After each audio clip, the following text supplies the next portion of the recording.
Hi, welcome to another Average Joe Hockey Report. In this video, while we congratulate the Tampa Bay Lightning for winning the Stanley Cup, and they absolutely deserve to win the cup, we now get this. We now talk about the salary cap issues that they have, the complicated situation that they have, and what they might look at doing to try to get out of this. All right, so as heavily advertised, um, because the Tampa Bay Lightning in the playoffs were over the salary cap. The salary cap, however, does not apply in the playoffs. And for the regular season, most of the long-term injuries were during the regular season, and those players were able to return come playoff time. So, yep. Even with all the unrestricted free agents and restricted free agents, Tampa Bay is over the salary cap.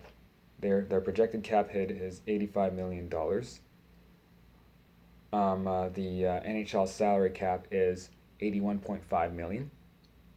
So, yeah, let's take a look at who they're going to lose at players first. I could see Barclay Goodrow and Blake Coleman being gone, unless they somehow get a lot of cap getting rid of somehow. But I could see them being gone. And then on defense, I could see David Savard and Luke Schenn being gone. Now, even with that, they still have to clear cap space.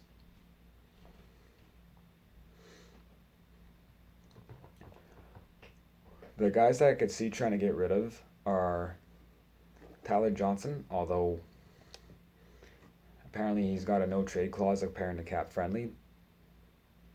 And, they tried to trade him.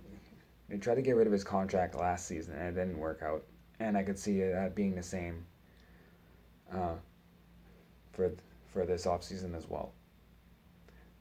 There's two other players that I could see them taking a look at to parting ways for their no trade clauses, according to Cap Friendly, and that is Alex Killorn and Yanni Gourde.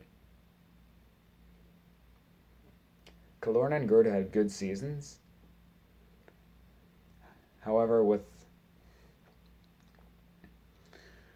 Gourde's $5.1 million cap hit and Killorn's $4.4 million cap hit, those are maybe the two that they might want to get rid of. Those are the ones that I could see being getting rid of. Andre Palat has one more season at 5.3 million, and maybe they get rid of him. Maybe they try to get rid of him. But even he has a no trade clause, and so yeah, it's just complicated with all the no trade clauses, the high salaries and whatnot. What you could maybe try to do is hope Seattle takes one of the players. You could go with a 4-4-1 for the Seattle expansion draft, and then you'd protect Kucherov, Stamkos, Point, and Sorelli. And then for defense, it would be Henrik, McDonough, Sergachev, Cernak, and then obviously Vasilevsky. And then that would leave every player that I've mentioned, unprotected and up for grabs for Seattle to take. That's if they want to go down that route, that is. One thing's for sure, there's a few RFAs that they have that they're going to want to re-sign. And that is Ross Colton and Cal Foote. I think Cal Foote was a highly touted defenseman at the time, prospect, whatever, and could still be of use, especially since I said that Savard and Schenn probably won't be back, and Jan Ruda's a UFA at the end of next season. So I could see them trying to. So if they have the cap space to bring Foote back, I could see it happening. And then Ross Colton, who I'd say he fared pretty well, being a bottom six player. Sorry, he played 30 games during the regular season, had 9 goals, 3 assists for 12 points. Pretty good considering he was on the bottom six. And then in 23 playoff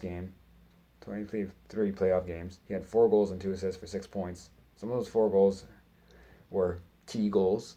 So those. So yeah, I think Tampa is definitely going to want to bring him back. He could very well replace Gaudreau and Coleman. He's only 24. This is only his first year in the season in the NHL. So yeah. And the one thing they'll want as well is to look at the backup goaltending situation, because now Curtis McElhinney is at UFA. Same with Chris Gibson. So it really gets complicated. They're definitely gonna have to try to find ways to shed cap space now, and re-sign some of their RFAs, and then find a suitable backup goalie for Vasilevsky. Even if it means that goaltender plays maybe 20 games, something like that. Yep. This video is based on opinion, and may not have any implications on how Tampa handles their off season and whatnot. So remember, if I'm wrong, don't belittle me, educate me. Take care, everyone, and follow my Instagram page, Average Joe Hockey Report, and my YouTube channel, Marty Tommy.